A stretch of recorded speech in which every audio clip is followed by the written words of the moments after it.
The latest news, updates, and more from the world of health and medicine. This is Medical Minutes with Wish TV's medical reporter, Dr. Mary Gillis. From Wish TV, I'm medical reporter Dr. Mary Gillis, and this is Medical Minutes on the All Indiana Podcast Network. The pandemic has revolutionized the healthcare industry. It was out of necessity. Health authorities warned in-person visits came with a high risk of a coronavirus infection. So doctors and patients took to technology. But while pandemic fears are fading, Dr. John Haut, CEO of Eskenazi Health Center, tells me telehealth is here to stay. Our conversation is next. Dr. Haut, this is a really interesting topic to me because I've been thinking about it for a long time. I know there was sort of a necessity for telehealth during the pandemic, and it's since lifted slightly, according to this Peterson KFF health tracker system or health system tracker that I'd read. Database in terms of a couple of things. But I still think in some ways that there is space for telehealth in the future because it's worked for some conditions, some things for patients, but others not so much. So I really want to kind of parse out the pros and cons or benefits and drawbacks of telehealth as we sort of move forward and this pandemic lifts. Yeah, absolutely. This has actually been one of the silver linings of the pandemic. I'm sure you've heard it, described that way before. We know that access to healthcare pre-pandemic has always been a challenge, especially when you think about the mission of Eskenazi Health and the fact that our health centers are specifically located in neighborhoods that are often the last to get services. Healthcare disparities are disproportionately impacted in communities where our health centers are located. And, if we go back pre-pandemic and continue to require people to come in person for a face-to-face visit to get care, that really continues to be a problem when transportation is an issue or trying to leave work is an issue. And I would challenge us all to think about maybe other sectors of healthcare pre-pandemic that were making telemedicine type technology and access to your healthcare team, that was already happening.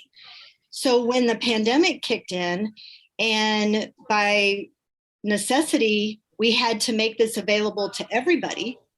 Oh my goodness, it was a game changer, especially, again, for areas where transportation is a really important barrier. And we had lots and lots of people who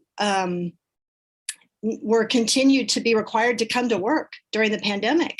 And so then to also try to figure out how to get care. So to your point, there is no one answer, but I think anytime where we can increase the number of choices to provide access for people who have questions about their health, some are urgent, some are not. Some you can talk to on the phone about, some if I just had a photo to look at, or if I could see your face, all kinds of things.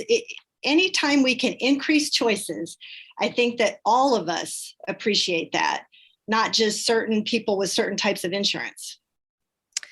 And that's so interesting. You're right, because sort of your environment really dictates a lot of things in terms of healthcare and, of course, personal situations.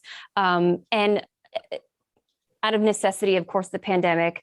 But there are some things that, I'm thinking maybe a depression screening or an anxiety screening is perfectly fine over sort of a FaceTime or a Zoom, and that could be very beneficial. But aside from that, we need to get our our blood pressure. We need to get our respirations. We need to get blood tests. So can you talk about that? Yeah, so I'm a pediatrician. I have been a pediatrician for 30 years. And it turns out that there's all kinds of stuff that parents have questions about that I can either on a video, if I'm watching their kid in the environment and comfort of their home. Imagine a toddler who is terrified when they come to the doctor's office and cry the whole time. But I had the experience, an incredibly rewarding experience for the first time in 30 years to be able to interact with my patients in their comfort of their home. And so I saw things and watched their behavior in a way that I would never be able to appreciate. And honestly, it was better, So you mentioned depression, anxiety, things like that, but there's all kinds of other school factors like bullying, concerns like just day-to-day concerns about sleep and diet and temper tantrums and all of those kinds of things that we don't need you to physically come to the office for. I will also add that we had some very interesting experiences in the height of the pandemic when it really wasn't safe for people to leave their home, but we needed to touch base with them on things, like you said, that would traditionally, we would say, oh my gosh, you have to come into the office. I need to use my stethoscope and listen to you breathe. We couldn't do that. So what we did instead was we would ask the patients, okay, on the video on your phone, like hang onto your phone, and I want you to walk down the hallway and back. And then we would watch them breathe. They would count their own respirations. With so much more technology available now, they could take their own vital signs and send it to us or tell us about it. So really, as someone who enjoys very much the face-to-face visit and the importance of doing a physical exam, I won't lie, that is still an incredibly important part of our work. But there's all kinds of ways that we can help people with their health questions that don't require that face-to-face visit all the time. Now, if we have to draw blood, I don't think we have the technology yet where I could feel someone's liver and spleen, there's still things like that have to be done. But another example is skin conditions. I had many, many people who would send pictures of a rash, upload it through the patient portal, and I could actually look at the photo in so much more detail, almost in a shocking kind of way, because it was up close. It was like looking at it under a microscope, and I could see exactly what it was and know exactly what to prescribe. I could do the whole thing in 5 minutes. Even if it was just a one-dimensional picture? Yeah. And okay. Dr. Haut, I really like what you said in terms of a child being in their own natural environment. You see how the parents and the children and the child, they interact when they're having their appointment in the comfort of their own home. Maybe they'll behave at the doctor's office, maybe they won't, but maybe they'll be in the background doing a temper tantrum and their parents like, see, this is what I don't know what to do. So the comfort of someone's own home, especially in something that is able to be screened and monitored, or maybe even a better way. But then, and I also like what you said in terms of being so innovative in terms of the technology that we have now. It almost as if someone can walk down the hallway and walk back and you teach them what to do, it sort of empowers them and makes them part of their health. And that you can explain why this is why we're doing this. And that increases health literacy. Exactly. And the whole engagement in creating our healthcare goals together. It's not just about us telling someone, oh, you need to quit smoking. It's really, how can we work together? What is your goal? And this was really a way that really, really forced the partnership part of medicine in a way that most of my colleagues welcomed. It was really, really, really rewarding. And that has a side benefit of really trying to get to some of the burnout on the healthcare professional side of things, not just doctors, but nurses and medical assistants. When we are here to help with your healthcare questions. And when we can do it in a way that benefits everybody and makes it easy for everybody, it's the most rewarding thing. And it does allow for the workday to have a much more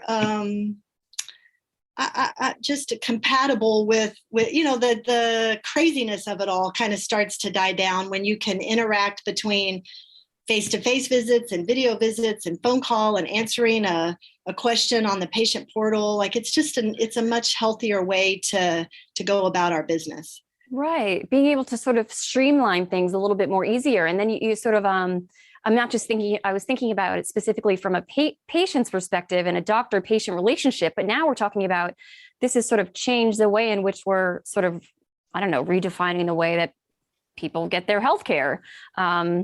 So interesting that you mentioned, right, support staff, nurses, and if we can make their jobs just a little bit easier on some fronts, they can focus more on where they're really needed. Exactly. Our business has changed. The world expects something different from us now, and we think that this is one of the solutions.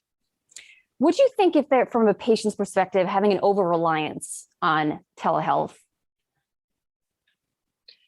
I think that as we start to learn all this together and figure it out, part of the art of healthcare and the art of medicine is not just following some algorithm that tells you, ABC, then you have to do XYZ. Like the art of it is when you kind of have a sense that, we need to stop now with the phone calls or the virtual visits. I really need you to come in. And so there will be some obvious moments where, we can have a set number of visits that are virtual, and then every so often we need to actually see your face and check a vital sign or do something that needs a in-person visit. But then there's going to be other times where your radar just goes up, like you just know something's not right, and you kind of stop there and say, you know what, let's have you come in later this afternoon and let me finish the visit in person. Oh, you really get to know your patient in this way. They get to know you, and having that sort of sense that there's something up. Well, and remember, the whole tenet of primary care is that we have that continuity. We have that long-term relationship. We have that trust. So ideally, this is not just someone you're meeting for the first time, like in an urgent care or in the emergency room. Like this is someone who, if it goes as we would like it to go, this is someone that you've talked to and built a relationship with for a long time. In some cases, generations of families go to the same health center.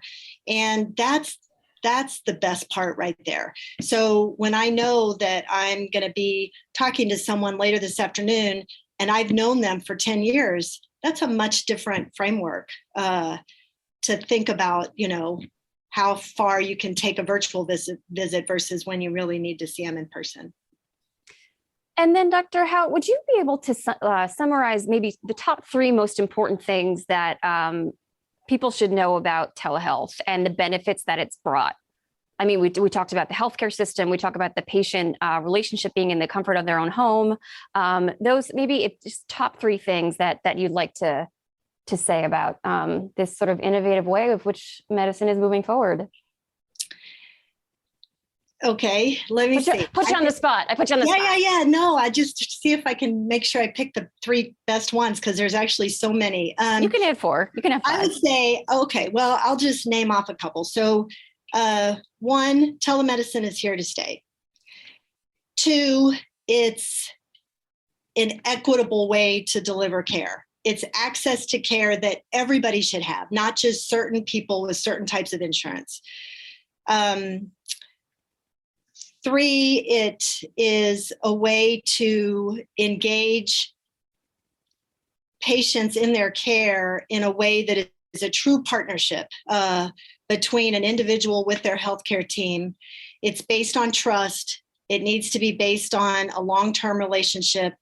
And it also is incredibly rewarding for the healthcare team and how that changes their day and decreases burnout. Wow, that's so fascinating. Dr. Haut, thank you so much for your time. Really appreciate it. It's going to help a lot of people. This has been Medical Minutes from Wish TV. I'm medical reporter Dr. Mary Gillis. Be sure to follow and subscribe to this podcast and check out new updates every week. You can also learn more at wishtv.com and when you follow Wish TV on Facebook. Learn Learn more and get more with Wish TV. Online at wishtv.com. And when you follow Wish TV on Facebook, be sure to check out more great podcasts from the All Indiana Podcast Network now at allindianapodcastnetwork.com.